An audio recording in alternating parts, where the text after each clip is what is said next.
인생은 전쟁입니다.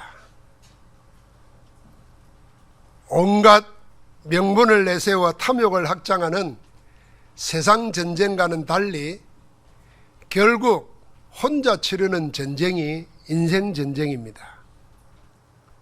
성경은 이 혼자 치르는 전쟁을 혈과 육에 대한 싸움이 아니라 정사와 건세와 이 어둠의 세상 주관자들과 하늘의 악한 영들과 싸우는 영적 전쟁이라 했습니다. 영적 싸움은 동산에서 시작해서 동산에서 끝납니다. 첫사람 아담이 있던 에덴 동산에서 시작된 영적 싸움은 오늘 본문에 나오는 대로 예수 그리스도의 감람 동산에서 끝이 납니다. 영적 싸움의 시작은 최초의 인간 아담과 하와가 있던 에덴 동산에서 시작되었습니다. 에덴 동산의 영적 싸움 이전에 이미 하늘의 전쟁이 있었습니다. 하늘의 보좌를 탐하여 반역을 일으킨 사탄과 그 사탄을 따르던 무리와 미가엘 천사장과 그의 사자들 사이에 큰 싸움이 하늘에서 있었습니다. 이 싸움에서 사탄의 무리가 하늘에 있을 곳을 찾지 못하여 땅으로 내쫓기는 하늘의 전쟁이었습니다.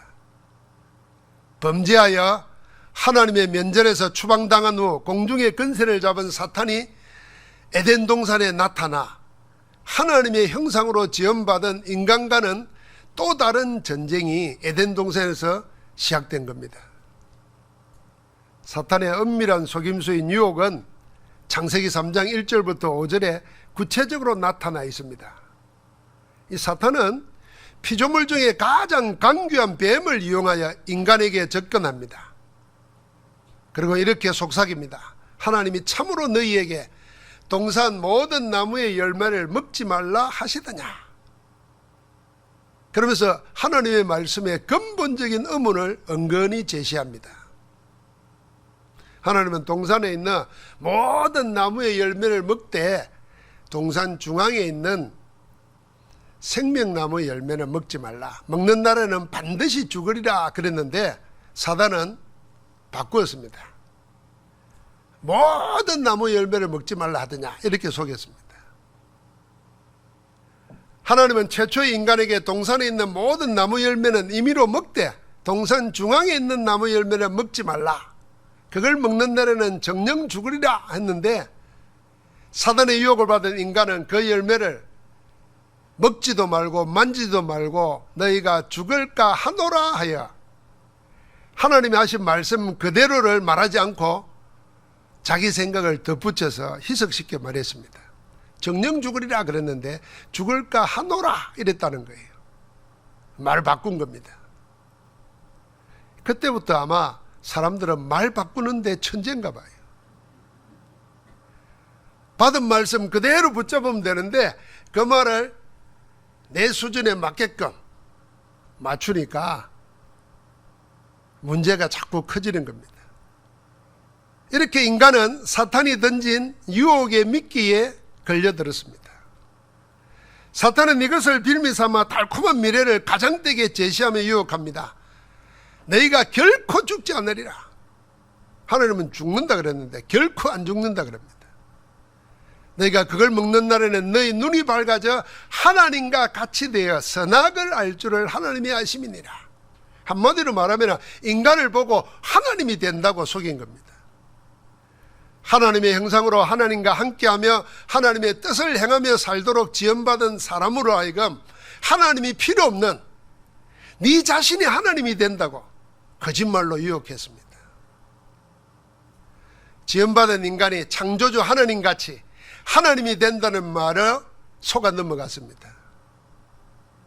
이렇게 하여 사단에게 장악된 인간은 하나님의 형상을 잃고 죄와 사망의 법 아래 갇혀 멸망의 길을 걷게 됩니다.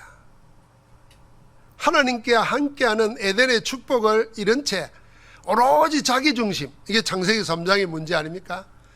육체의 탐욕에 쩔인 네피림이 되고, 이게 창세기 6장입니다. 본격적으로 하나님의 보좌를 넘보는 바벨탑, 창세기 11장입니다. 헛된 바벨탑을 쌓는 사단의 노예로 전락되고 만 것입니다. 하나님의 형상으로 지음받은 인간은 사단에게 속아 에덴 동산의 유혹으로 일어난 첫 영적 싸움에서 지고 말았습니다. 첫사람 아담이 에덴 동산의 첫 유혹에서 실패한 이유가 뭐겠습니까? 첫째는 자기 정체성을 놓쳤기 때문입니다. 하나님의 대리인이라는 신분과 모든 피조물을 통치하는 권세가 있다는 사실을 잊었습니다.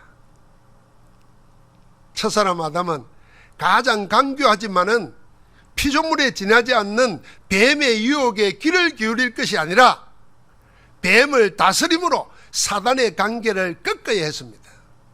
그런데 그러지 못했어요. 사기꾼 속이려고 하는 사람은 처음부터 상대를 안 해야지, 사기꾼 첫 마디에 그냥 달콤하게 하면 걸려드는 겁니다. 누가 지나가면서 말 좀 들어보세요 하면 말 안 들어야 되는데 듣다 보면 들어야 돼요. 보통 그렇게 속아갑니다. 두 번째는 하나님의 말씀, 하나님과 맺은 언약을 뒤로 하고 사단이 제시하는 유혹을 더 신뢰했습니다. 하나님의 말씀보다 사탄의 말을 더 믿었습니다. 이것이 첫 싸움에서 패배한 결정적 이유입니다. 지금도 이것 때문에 실패하고 있습니다. 하나님의 말씀을 뒤로 하고 사람 소리, 세상 소리에 더 귀를 기울이고 앞세웁니다. 그래 첫사람 아담은 사탄과의 싸움 대신에 사탄과 대화하고 타협한 것입니다. 싸워야 할 싸움을 싸우지 않고 타협한 것, 이것이야말로 우리가 모든 인생 전쟁에서 패배하는 결정적 이유입니다. 모든 실패의 시작은 첫사람 아담이 에덴 동산에서 유혹을 이기지 못한 데서부터 비롯된 것입니다. 첫사람 아담은 에덴 동산의 첫 유혹, 사탄과의 영적 싸움에서 패배하여 온 세상의 저주와 재앙을 불러들였습니다. 사망이 한 사람 아담으로 말미암아 우리에게 왔다 그랬습니다. 그러나 둘째 사람 예수 그리스도는 이 감람동산의 마지막 유혹을 피땀 흘린 기도의 싸움으로 승리했습니다. 고린도전서 15장에 보면은 아담을 첫사람이라 그러고 예수 그리스도를 둘째 사람이라 그랬습니다. 마지막 사람이라 그랬습니다. 첫사람이 실패한 것을 마지막 사람 예수 그리스도께서 감람동산에서 피땀 흘려 기도하면서 승리로 바꾸어버렸습니다. 에덴 동산에서의 첫 유혹과 마찬가지로 감람동산의 마지막 유혹도 역시 창세기 3장 4절 5절 그것이었습니다. 그래서 주님이 이렇게 기도했습니다. 아버지여, 만일 아버지의 뜻이거든 이 잔을 내게서 옮기시옵소서. 그러나 내 원대로 마옵시고 아버지의 원대로 되기를 원하나이다. 그렇게 기도했습니다. 지금 주님에게는 자신의 목숨을 인류의 죄를 대속하기 위한 대속물로 내어놓아야 하는 아버지 하나님의 뜻이 있고, 그것이 아버지의 뜻인 줄 알면서도 죽음 앞에서 밀려오는 두려움과 괴로움에서 벗어나고 싶은 내 욕구 사이에 놓여 있습니다. 마지막 유혹의 감람동산은 하나님의 뜻 앞에서 나의 원과 하나님의 원이 충돌하는 싸움터였습니다. 우리도 지금 이 싸움을 하고 있는지 모릅니다.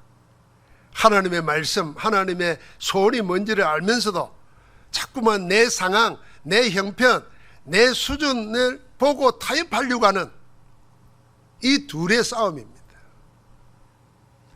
주님 역시 이 마지막 유혹과의 싸움이 쉽지 않았던 것 같습니다. 그래서 주님은 십자가를 앞에 두고 심히 놀라시며 슬퍼했다 그랬습니다.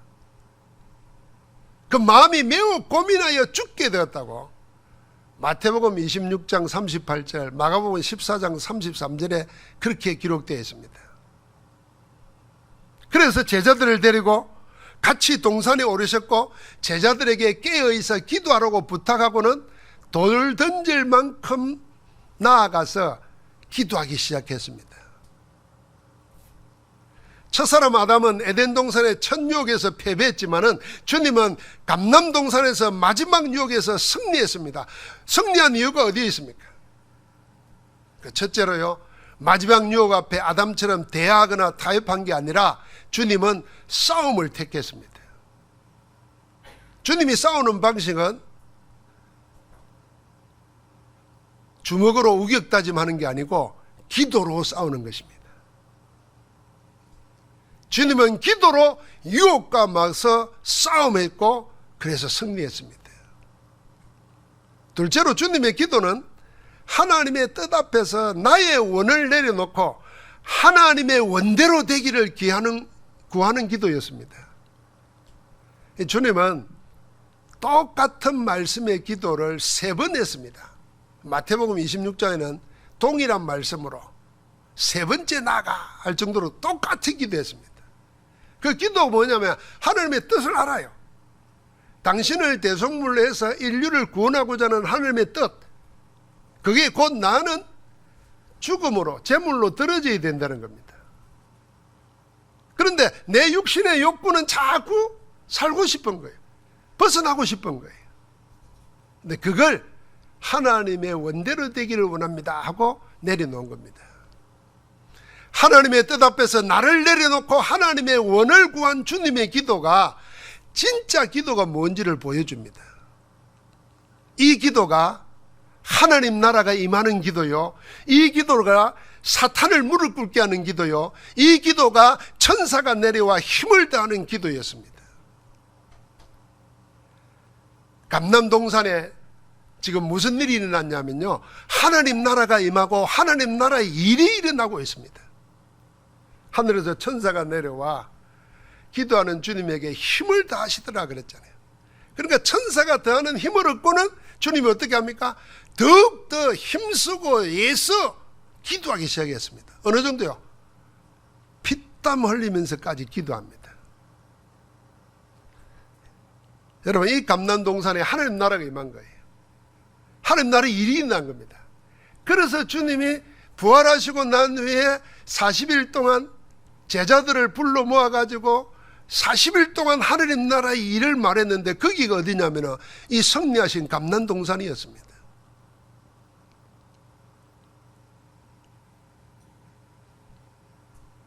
그러나 기도해야 될 때 기도하지 못한 사람들은 사단의 유혹을 이기지 못했습니다. 말씀과 기도로 싸우는 영적 싸움에서 패배한 자들의 처참한 모습이 이 이유에 이어져 나옵니다. 지난주에도 마찬가지로 종교인들과 가룟 유다와 다른 제자들의 모습이 그대로 나옵니다. 이들 한결같이 뭐냐면은 말씀 붙잡고 기도하면서 인생 전쟁, 영적 싸움에서 이기지 못한 자들의 모습이에요. 대제사장들과 성전의 경비대장들과 장로들은 가룟 유다를 앞세우고 기도하고 있는 주님을 잡으려고 감람동산으로 올라왔습니다. 성전에서 가르칠 때 낮에도 얼마든지 체포할 수 있는데도 마치 흉악한 강도를 잡으려는 기세로 칼과 몽치를 들고 어둠을 타고 올라왔습니다. 주님이 이들을 보고 뭐라 그랬냐면은 지금은 이들의 때요, 이들은 어둠의 근세로다 그랬습니다. 이미 어둠에 사로잡혔습니다. 여러분, 그 시대 종교인들은 하나님의 율법을 받은 자입니다. 하나님의 성전에서 봉사하는 것으로 먹고 사는 자들입니다. 늘 오실 메시아를 기다리고 기도하는 사람들입니다. 그런데 정작 메시아이신 그리스도가 오시자 알아보지 못하고 오히려 자기 자리를 넘보는 줄 알고 죽이려고 하고 이제 죽이려고 체포하려고 한 겁니다. 주님이 그들을 보고 어둠의 근세라 그랬습니다. 이 어둠의 근세 아래 있는 자들에게 잡힌 가룟 유다가 그 다음에 나옵니다. 또 한 사람은 베드로입니다. 가룟 유다와 베드로 이 두 제자는 어쩌다가 주님을 배신하고 부인하는 지경에까지 이르게 되었을까요? 여러분, 베드로는, 가룟 유다는 제자 중에 맨 마지막에 이름이 나오지만은 다른 사람은 다 갈릴리 출신인데 가룟 유다만은 가롯 지방 출신입니다. 배운 식자예요. 그러니까 배움 중에서도 돈을 재정 운영을 할 수 있는 능력을 가진 자예요. 오늘날 지식 중에 최고 어려운 지식이 뭐냐면은 경제를 운영하는 능력입니다. 뭐 글자 외우고 뭐 철학하고 그거는 현실 능력이라기보다는 뭐 다른 능력이지만 이 경제를 운영하는 능력은 특별한 능력이에요. 그래서 돈깨를 맡았습니다. 특별한 위치에 있는 사람이잖아요. 그 베드로는 우리 잘 알지 않습니까? 주님 가장 가까운 데서 메시지를 들을 뿐 아니라 일어나는 기적의 산증인이었습니다. 그런데 왜 둘 다? 한 사람은 그 영적 스승 예수를 돈을 주고 팔고, 또 한 사람은 그 연약한 계집종 아이 앞에서도 예수를 모른다고 3번이나 부인하고. 왜 그래 됐을까요? 이 두 사람 다 자기 상황과 문제 앞에서 기도의 때를 놓쳐버렸습니다.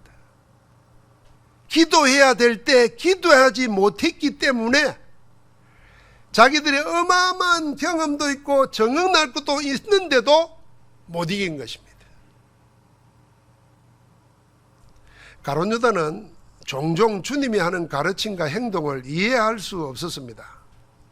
그 대표적인 예가 요한복음 12장에 나옵니다.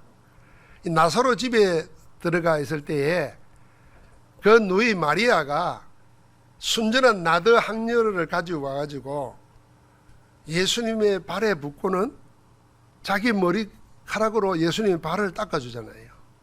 원래 유대인들은 샌들을 신고 다니고 뭐 흙먼지가 있으니까 집에 들어가면 제일 먼저 하는 대접이 물을 내놓고 손 씻고 발을 씻겨주는 겁니다. 그런데 마리아는 순전한 나도의 향료를 부어가지고 자기 머리칼로 예수님 발을 닦았단 말이에요. 그러니까 향료 냄새가 온 집안에 가득했다 그랬습니다. 이게 단순히 그냥 향료 아니고 이 마리아의 아름다운 헌신, 그게 온 집안에 가득한 겁니다. 그런데 유독 한 사람만 속으로 생각한 게 아니라 드러내놓고 말했습니다. 야, 이 귀한 걸, 이 값비싼 걸 팔아서 가난한 자들에게 주었으면 더 좋았겠다 그럽니다. 경제적인 타산 계산을 하는 거죠. 우리가 하나님 앞에 드리는 헌신은 돈으로 계산할 수 없는 거여야 됩니다. 그러나 돈이 아까워서 헌신을 못한다, 그건 바른 믿음이라고 할 수가 없습니다. 그런데 성경이 뭐라 그러냐면 저가 가난한 사람을 생각해서 그런 게 아니고 저는 도적이라 돈깨를 맡아 있으면서 거기서 돈을 훔쳤는데 이걸 돈으로 내놓았더라면 자기 몫을 챙길 수 있었는데 그걸 쏟아버리니까 아까워서 그 말을 한 겁니다. 그래서 요한복음에 보니까 가룟 유다를 보고 저는 도적이라 그랬습니다. 자, 이처럼 가룟 유다는 주님이 하시는 메시지 가르침과 자기 생각에 맞지 않는 갈등 상황에 종종 부딪혔습니다. 이때 이런 갈등 상황에 기도해야 될 텐데 기도하지 않고 자기 생각을 쫓아갔습니다. 자기 생각에 몰두하다가 기도의 때를 놓쳐버린 겁니다. 잘 알지요? 기도를 놓친 가룟 유다에게 누가 틈을 탔습니까? 사탄이 틈을 탔습니다. 그래서 사단이 가룟 유다에게 들어가매 그랬습니다. 그러니까 사단에게 마음과 생각을 빼앗겨 버렸어요. 그걸 쫓아가다가 사단의 심부름하고 마는 겁니다. 나중에는 어떻게 합니까? 끝까지 사단에 후회하면서도 사단에게 못 벗어납니다. 그래서 스스로 목을 메고 죽습니다. 갈등 앞서서 생각하는 것보다 기도했더라면 사단이 그 속에 들어가서 마음과 생각을 빼앗아가지 못했을 것입니다. 우리도 마찬가지입니다. 우리 앞에는 온갖 갈등 상황이 많습니다. 그 중에도 하나님의 말씀과 내 환경, 내 믿음이 일치하지 못할 때 일어나는 갈등, 그게 나의 영적 상태를 힘들게 합니다. 여러분, 그럴 때 어떻게 합니까? 여러분, 생각하고 기도는 다른 겁니다. 같이 합시다. 생각하지 말고 기도하자. 생각하지 말고 기도해야 됩니다. 좀 수준이 더 올라가면 생각을 기도로 바꿔야 됩니다. 내 생각이 아니라 주님처럼 나의 원대로 마시옵고 아버지의 원대로 되기를 원하나이다. 그걸 붙잡아야 됩니다. 자기 생각의 한계에 묶여서 방황하지 말고 복음 말씀 붙잡고 그리스도 이름으로 기도해야 됩니다. 그러면 빌립보서 4장 7절에 뭐라 그랬습니까? 모든 지각에 뛰어난 하나님의 평강 그랬습니다. 여러분과 내가 생각하는 것보다 훨씬 더 뛰어난, 우리의 생각은 이거 아니면 저거지만은 10편 40편을 보니까요, 하나님이 우리를 하는 생각은 5만 가지가 넘는다 그랬습니다. 수를 헤아릴 수도 없다 그랬습니다. 내 생각 말고 모든 지각에 뛰어난 하나님의 평강이 그리스도 예수 안에서 우리의 마음과 생각을 지키시니라. 우리 마음과 생각을 지키시는 그리스도 앞에 기도하는 것입니다. 한 번 더 합시다. 생각 말고 기도하자. 가룟 유다는 그래서 실패했습니다. 여러분, 갈등이 일어날 때 절대로 자기 생각 뒤쫓아가지 마시기 바랍니다. 말씀 붙잡고 기도하는 가운데 하나님의 성령께서 내 마음과 생각을 말씀 따라가도록 만드셔야 돼요. 그러면 틀림없이 승리합니다. 그러면 가룟 유다는 그랬다 치고 베드로는 또 왜 그랬습니까? 베드로는요, 틀린 동기로 꽉 차 있었습니다. 베드로는 눈앞의 상황을 자기 것으로 만드는 능력이 있어요. 그런데 그 속에 이미 틀린 동기가 꽉 차 있었어요. 그래서 우리 중에 누가 더 크냐? 주님은 죽음을 이야기하고 십자가를 이야기하는데 그 자리에 있으면서 우리 중에 누가 크냐? 그 논쟁의 한복판에 누가 있냐? 베드로가 있습니다. 주님이 메시지를 했지 않습니까? 누가 큰 자냐? 승기는 그 자가 큰 자다. 분명히 메시지했습니다. 그러면서 베드로의 영적 상태를 보고 그랬습니다. 사탄이 밀 까부르듯 하려고 너를 요구했지만은 나는 내 믿음이 떨어지지 않도록 기도하였다. 32절에 그랬어요. 그리고는 그 베드로를 데리고, 베드로와 야고보, 요한을 데리고 지금 감난 동산에 올라간 겁니다. 주님 말했습니다. 유혹에 들지 않도록, 유혹에 빠지지 않도록 깨어있어 기도해라. 시험 들지 않도록 깨어있어 기도해라 그랬습니다. 그리고는 돌들질 만큼 거리로 가서 주님 엎드려 기도하는데, 주님이 기도하는 소리를 들었을 거 아닙니까? 와서 보니까 잠자고 있었다 그랬어요. 근데 잠을 주님이 야, 내 저 가서 기도할 테니까 너는 자라 그런 게 아니거든요. 근데 기도하러 가는데 바로 잠들었겠습니까? 아닐 거예요. 주님이 기도할 때 기도 소리 듣다가 잠들었을 거예요. 베드로는 기도하지 못했습니다. 틀린 동기로 인해서 주님의 말씀을 언약으로 붙잡지 못했습니다.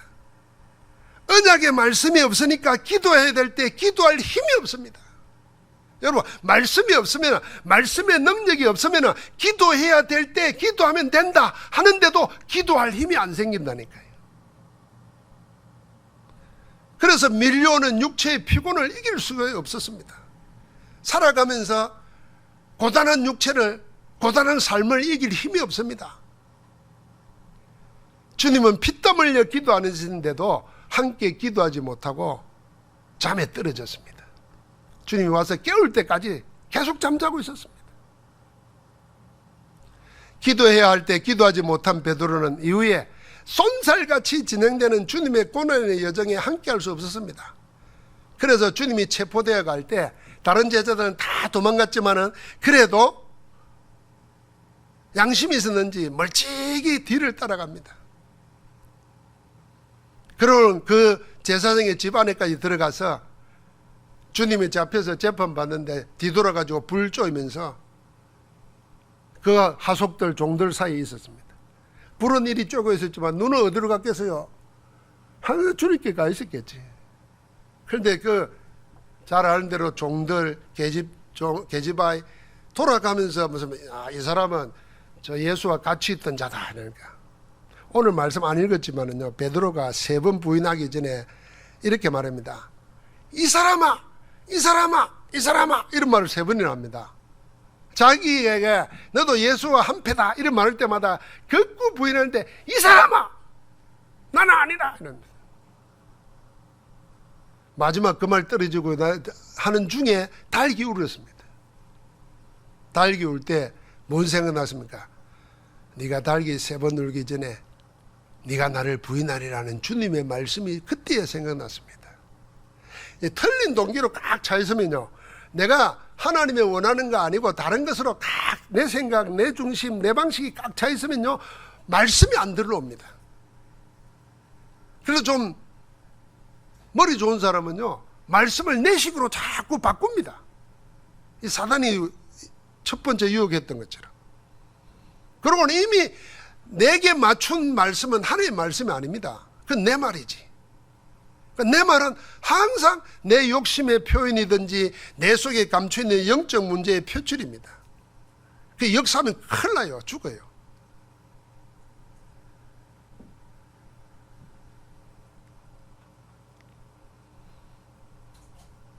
베드로는 나중에 밖에 나가서 대성통곡을 했습니다. 가룟 유다는 갈등 앞에서 기도 대신 자기 생각으로 사단의 유혹을 이기지 못했고, 베드로는 틀린 동기로 말씀 붙잡고 기도해야 될 때를 놓침으로 몰려오는 상황을 감당하지 못하고 주님을 부인하는 신세가 되고 말았습니다. 지금도 계속되는 영적 싸움에 이길 수 있는 길이 있습니다. 첫사람 아담은 에덴 동산의 첫 유혹에서 사단에게 패배해서 온 인류를 죄와 저주의 수렁으로 밀어 넣었습니다. 그러나 둘째 사람 예수 그리스도께서는 감람동산에서 하나님의 뜻 앞에서 나의 원을 내려놓고 하나님의 원대로 되기를 기도하여 마지막 유혹에서 승리했습니다.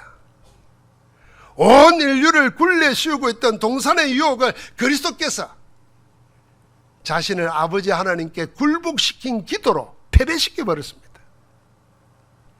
예수 그리스도의 감람동산에서 석간을 쫓아 무릎을 꿇고 천사의 도움을 받아가며 피땀 흘려 기도 계속해서 사단의 유혹을 패배시켜 버린 겁니다.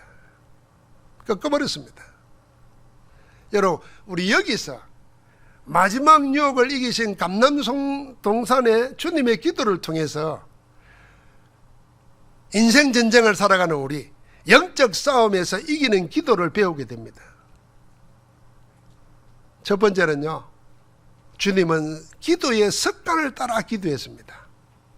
습관을 따라 기도하러 감람동산에 갔다 그랬지 않습니까? 그러니까 주님은 기도가 몸에 배어 있었습니다. 다른 말로 말하면 베드로나 가룟 유다는 기도는 아는데 가르쳐 달라 그랬잖아요. 기도하는 걸 많이 봤잖아요. 그런데도 기도가 자기 것이 안 되어 있어요. 기도가 몸에 배어 있지 않은 겁니다. 몸에 배어야 상황이 부딪히고 갈등이 생길 때 생각보다 기도가 되어지는 겁니다. 틀린 동기 쫓는 것보다도 하나님을 의지하게 되는 겁니다. 몸에 배어야 돼요. 몸에 배인 기도가 여러분 어떤 기도겠습니까? 우리가 시간을 정해놓고 기도하기 시작하는 정시기도, 이것부터 시작합니다. 그러면은 그 시간과 시간 사이에 일어나는 모든 일들은 기도로 바꾸면 됩니다. 그게 무시기도죠. 그리고 무슨 상황이 생길 때 집중하는 겁니다. 그리스도 이름으로. 그게 집중기도입니다. 그리 되면은 자연히 24기도로 나아갑니다. 그게 몸에 배인 기도고 습관을 따라 기도하는 겁니다. 모든 것이 생각보다 기도가 되도록 24시 기도가 몸에 배이도록 기도를 시작하시기를 주의 이름으로 권면합니다. 두 번째 주님의 기도는 무릎을 꿇는 기도였습니다.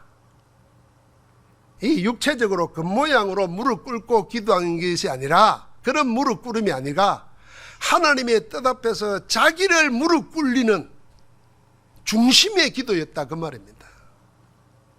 하나님의 뜻 앞에서 내 뜻을 굴복시키는, 무릎 꿇었다는 거 아닙니까? 항복한다는 거 아닙니까? 중심에 무릎 꿇습니다. 우리는 무릎을 언제 꿇냐면요, 내 생각을 하나님께 막 강요하기 위해서 무릎을 꿇습니다. 근데 주님은 무릎 꿇는 기도는 내 생각을 강요하려는 게 아니라 하나님을 강요하려고 하는 내 나를 굴복시키는 겁니다. 갈라디아서 2장 20절에 기도를 한 겁니다. 내가 그리스도와 함께 십자가에 못 박혔나니 그런즉 이제는 내가 산 것이 아니라 내 안에 그리스도께서 사시는 것이라. 그리스도께서 살아나도록 나를 무릎 꿇는 기도, 그게 마지막 유혹에서 승리한 주님의 기도입니다. 여러분, 무릎 꿇는 기도를 할 때 하나님의 응답을 가로막는 사탄을 속히 무릎 꿇게 만드는 그리스도의 역사가 일어날 줄 믿습니다. 마지막으로 주님의 기도는 어떤 기도였습니까? 하나님 나라와 하나님 나라의 일을 누리면서 계속하는 기도였습니다. 여러분, 하나님 나라와 하나님 나라의 일을 누리는 기도는 천사가 내려와서 힘을 더하는 기도였습니다. 이 기도가 보좌의 축복이 시공간을 초월해서 역사하는 기도였습니다. 하나님 나라와 그 일이 있는 기도는 육신의 한계를 이깁니다. 여러분, 베드로하고 예수님하고 누가 더 고단했겠습니까? 그런데 베드로는 육신의 한계, 고단함을 못 이겼어요. 그런데 주님은 죽음 앞에서도 그 육신의 한계를 뛰어넘는 기도를 계속합니다. 그 무엇 때문이겠습니까? 하나님 나라의 일이 일어나고 있으니까 내 육체의 한계를 이기는 겁니다. 도저히 더 이상은 안 되겠다고 하는 극한에도 계속 응답 올 때까지 기도할 수 있습니다. 그게 피땀 흘린 기도입니다. 사랑하는 성도 여러분, 우리는 살아가는 것 자체가 전쟁입니다. 온갖 유혹과 갈등, 시험이 우리를 둘러싸고 있습니다. 사단은 이걸 이용해서 우리의 틈을 엿보고 우리를 넘어뜨리려고 하고 있습니다. 우는 사자처럼 그러고 있습니다. 첫사람 아담은 실패했지만은 마지막 아담 예수 그리스도는 승리했습니다. 그분이 우리의 주님이십니다. 그분이 지금 우리 안에 함께 하십니다. 그분이 지금 우리를 손에 두고 우리 안에서 능력으로 행하고 계시는 하나님이신 줄 믿습니다. 이제 우리는 동산의 모든 유혹을 하나님 나라와 그 일을 누리는 예수 그리스도 이름으로 기도해서 패배시키고 승리하신 그리스도의 길을 따라가는 겁니다. 237 나라 5천 종족 후대 살리는 그리스도 복음의 정인으로 승리하기를 주의 이름으로 축복합니다. 하나님 감사합니다. 인생 전쟁 영적 싸움에서 사탄의 유혹을 패배시킨 그리스도 하나님 나라와 일이 일어나는 기도를 우리에게 허락하여 주옵소서.